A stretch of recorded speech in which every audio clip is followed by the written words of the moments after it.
fabulous. It's a shame to throw it out.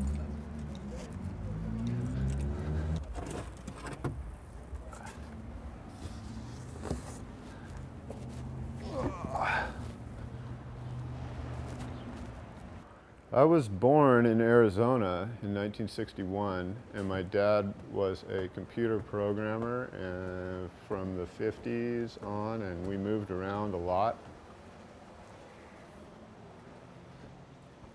We finally ended up here when I was 9 years old. You know, everybody used to start as a body surfer back then, you know. Really, it was really common that as a kid, you'd start off as a body surfer. So love body surfing, and then start bellyboarding, which is just like a pipo.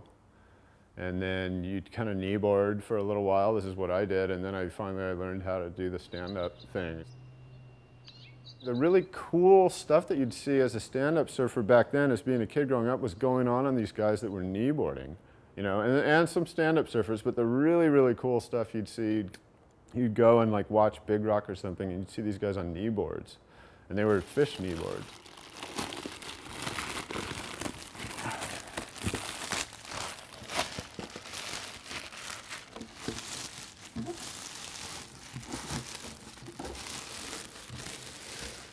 This board is taken off an original Simmons board, 9.0.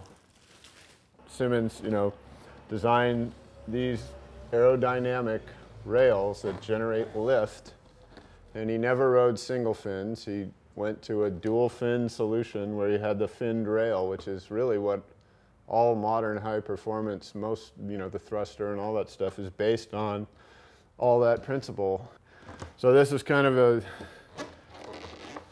fulfilled design. This is from something from 60 years ago.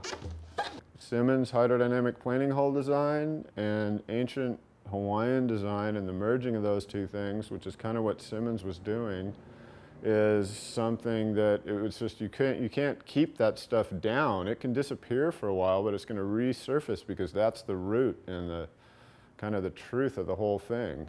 It's like too dynamic. It's too much fun to ride boards like that, and it's an ancient thing, and it's being wrapped in something new, and now it can be tweaked in all these other different ways. But I think that's kind of what's going on right now, and I think that's really, really good for surfing and for the sort of the cultural identity of surfing, whatever. I don't know how else to say it, but that it's great if we can feel connected to that stuff, because we should, and we owe everything to the ancient surfers. And this stuff comes out of finless planing surfing. You know, it doesn't really come out of defin longboards. I'm sorry, it doesn't.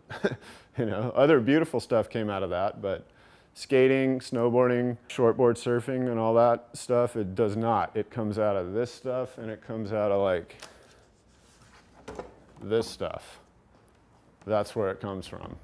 It was really the pipo riders in Hawaii that were the ones that really had the influence that got all this stuff going in a way, you know, in a really big way.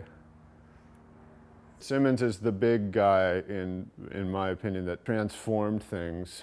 But he died in 1954, you know, and the first surf films came out in like 1953, really, and so this media came after Simmons died.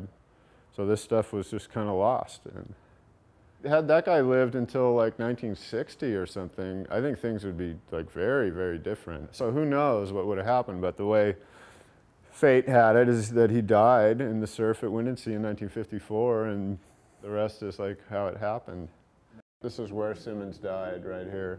He was the one that needed to show the way for his stuff, and he died, you know.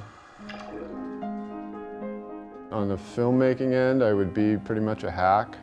I've just been learning as I go, you know, which it might seem like, I guess there's an element of that being like completely audacious and stupid. And I mean, I completely believed in the validity and sort of importance of like acknowledging this stuff. I really, really believed in it 100%. You know, like I was willing to paddle a 9-foot balsa board out in, you know, 15-foot surf in La Jolla, just because I believed that the board would work, and I believed that, you know, and some other people were kind of on that same front too.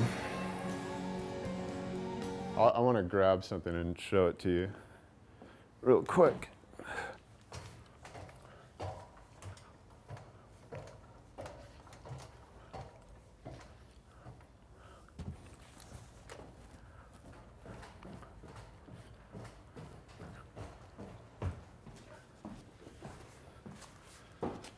This is sort of hand-done Excel spreadsheets of trying to go really in depth into everything to try to find out what was going on. Like this, for example, this is Steve Liss.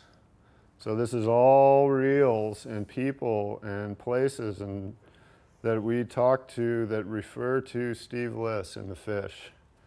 This is one page, and there's more, you know. And this is on just the mini Simmons, and this is just on the Tijuana sloughs. This is all stuff on the Pipo board. This is the death of Simmons. These are people that were there the day that Simmons died, from Pat Curran to Woody Ekstrom, John Elwell. When you come at it from this angle of hydrodynamic planing boards and Simmons and the relationship to the Pipo board, you come at it from a completely different perspective. You get this story that's it's not the standard status quo party line history of surfing. You get this other story. It's like this story.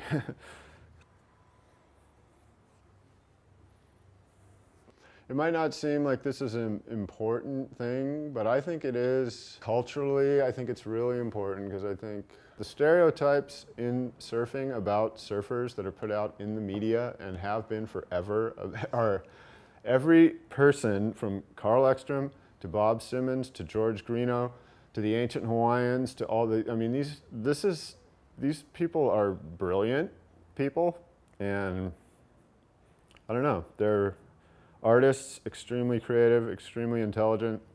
Al Nelson designing planes. I mean, they're so far from the stereotype that it's just sort of mind-boggling. You know, like the people that made this possible, that made skating possible, Frank Nosworthy, they're all brilliant people, you know, like extraordinary people. Stereotypes never really reflect what's going on, do they?